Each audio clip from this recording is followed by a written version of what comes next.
Olá, caros alunos, vamos iniciar mais um encontro com a filosofia. Então, a gente vai falar um pouco hoje desse grande filósofo e pensador, que idealizou, o processo histórico, como ele é conhecido, Engel, Friedrich Engel e o idealismo alemão, nascido em 1770 até 1831. Ele diz o seguinte, que a realidade como um processo histórico. A gente vai entender um pouco, sobre as ideias desse grande iluminista, desse grande filósofo que contribuiu em massa para o desenvolvimento da sociedade moderna. Então, o romantismo e o sentimento de infinito. A partir daí, o romantismo foi um movimento literário, artístico, filosófico, cultural que surgiu na Europa no final do século XVIII e se desenvolveu até no século XIX. Se manifestou diversas maneiras de estabelecer o estreito diálogo entre a filosofia, especialmente com o idealismo alemão desse grande filósofo que é Engel, Friedrich Engel. Os autores românticos defenderam a ideia do infinito, ou seja, esse infinito é uma totalidade que varia de várias coisas, que está se desenvolvendo naquele momento na Europa, principalmente englobava também a questão das ordens de todas as coisas finitas existentes. A partir daí, o homem, ser finito, possui uma relação com o infinito, pois apresenta sentimento de pertencer a uma totalidade.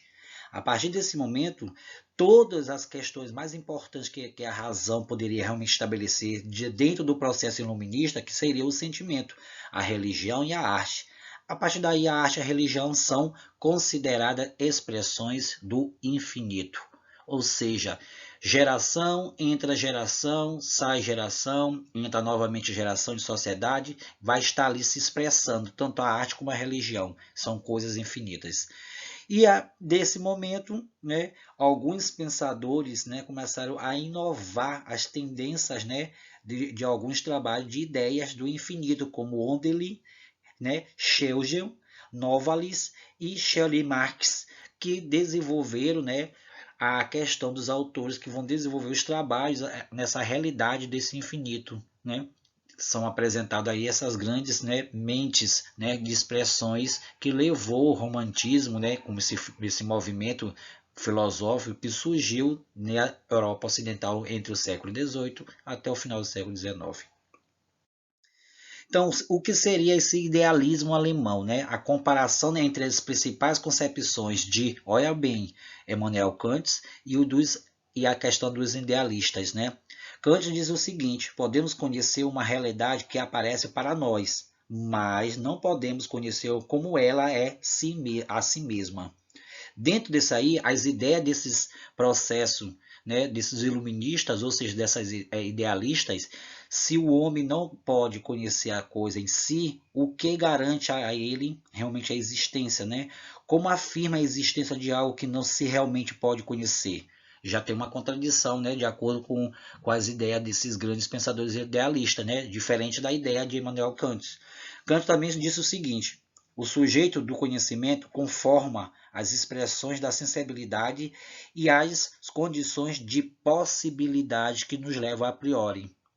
O a priori é isso, a possibilidade que vai realmente nos levar a essa tal confirmação. Já os idealistas dizem o seguinte, que é a atividade mental do sujeito que produz o material sensível do conhecimento, que o próprio sujeito que vai produzir essa tal realmente aproximação da realidade. Emmanuel Kant leva também que esse sujeito do conhecimento é ativo, embora o processo de conhecer esteja limitado à experiência sensível.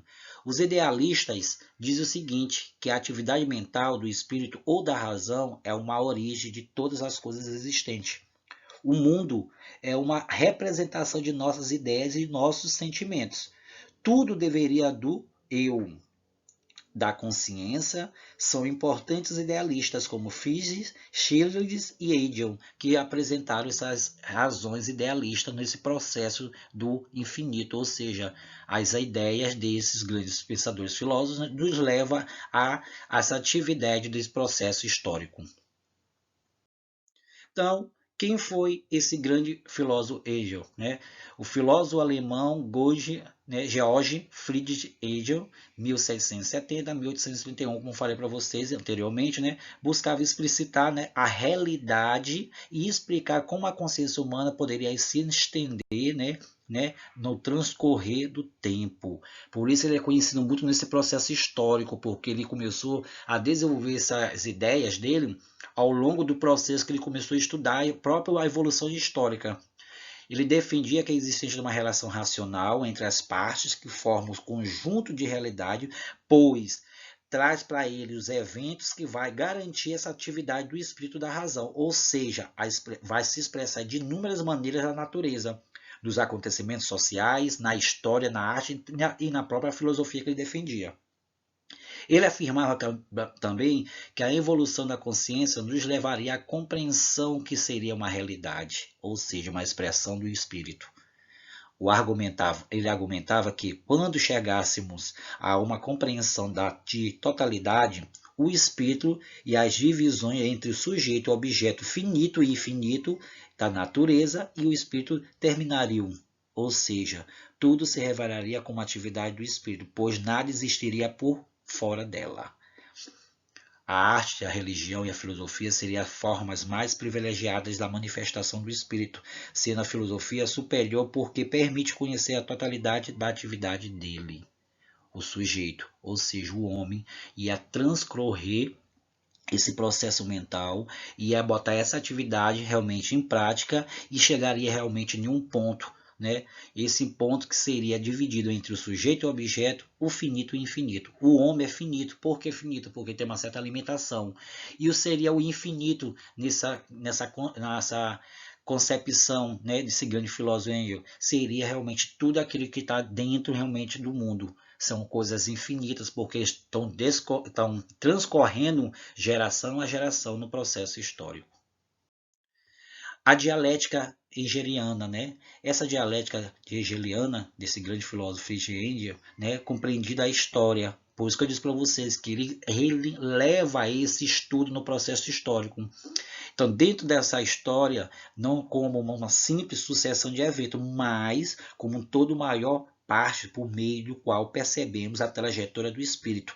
Então, essa trajetória do espírito, gente, que ele fala, é quando o sujeito ele passa, né, por geração em geração, ou seja, ele tem um evento histórico acontecendo, que aconteceu, mas esse evento histórico está transcorrendo em outras gerações, que deu realmente um motivo, né, para a gente poder realmente relembrar a marca, né, o que marcou aquele evento histórico. E a partir daí, essa trajetória do espírito é isso, quando esse evento realmente vai representar as ideias daquele movimento que surgiu naquele momento. Ele acreditava que a história não se desenvolvia de forma linear, mas com uma ápice de declínio, ou seja, no entanto, do ponto de vista geral, ele se desenvolveria progressivamente. Aí ele vai ter mais ainda. Né? Ele fala o seguinte, afirmava que a história seria desdobrar o espírito ou da realidade, ou seja, da razão. Esse desdobramento, isto é, sua afirmação progressiva, vai progredindo ao longo do processo histórico. Para ele, as coisas mudariam de maneira dialética. O que seria essa maneira dialética, gente? Ele que elaborou a tese ou afirmação, antitese ou negação e a síntese, que seria uma conclusão. Tá, gente? Tese seria a afirmação, antitese seria a negação e a síntese uma conclusão. A filosofia de Hegel é chamada do dialismo dialético porque o idealismo, toda a realidade é compreendida como espírito ou uma manifestação dele, que seria a trajetória do espírito. E a dialética são os momentos do espírito, ou seja, o desenvolvimento desse espírito ao longo do seu percurso vão realmente sendo superados, dando lugar a novas superações de maneira contínua, vão seguindo uma linha contínua, que seria realmente essa dialética de Hegel. Então, a filosofia de Hegel, chamada de idealismo e dialético, seria isso. né, alemão, porque ele é um filósofo que nasceu na Alemanha e começou a desenvolver suas teses ao longo desse processo. E aí ele começou a desenvolver e mudaria realmente essa dialética de acordo com a tese, a antitese e a síntese. Tese, gente, afirmação, antitese, a negação, síntese, uma conclusão de tudo. A partir daí, ele elaborando isso, chamando assim idealismo dialético. Bem aqui o mapa conceitual dele, desse grande filósofo, onde ele fala um pouco sobre o espírito, né, da trajetória do espírito, que é a percepção individual que existe, a forma desse espírito, que seria a consciência, né, que é o espírito entre outras, e espírito para realmente si, que seria o absoluto. Também tem a questão, como ele trata a questão da história, que ensina que os governos e as pessoas nunca aprendem com a história.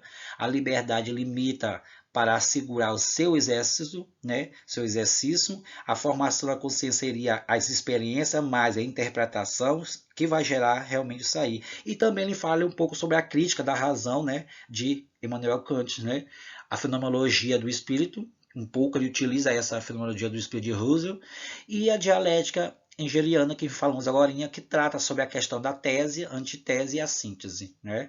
A tese existe, uma antitese da contradição, daí surgindo essas duas ideias, vai surgir a síntese, que é uma conclusão de tudo. A verdadeira liberdade é o alto da consciente, na medida que eu tenho autoconsciência ao meu realmente redor. Friedrich Engels, grande filósofo do processo histórico. Então, a partir daí, finalizamos assim, a ideia desse grande filósofo. No próximo momento, vou falar um pouco mais desse grande filósofo da filosofia moderna, que colocou sempre nesse movimento literário, né, e buscando assim, o romantismo para se expressar suas ideias do chamado idealismo dialético. Tá? O que a história ensina é que os governos e as pessoas nunca aprendem com a história. Friedrich Engels. Fica com Deus, com essa grande palavra bem em Libras, Deus. Até a próxima.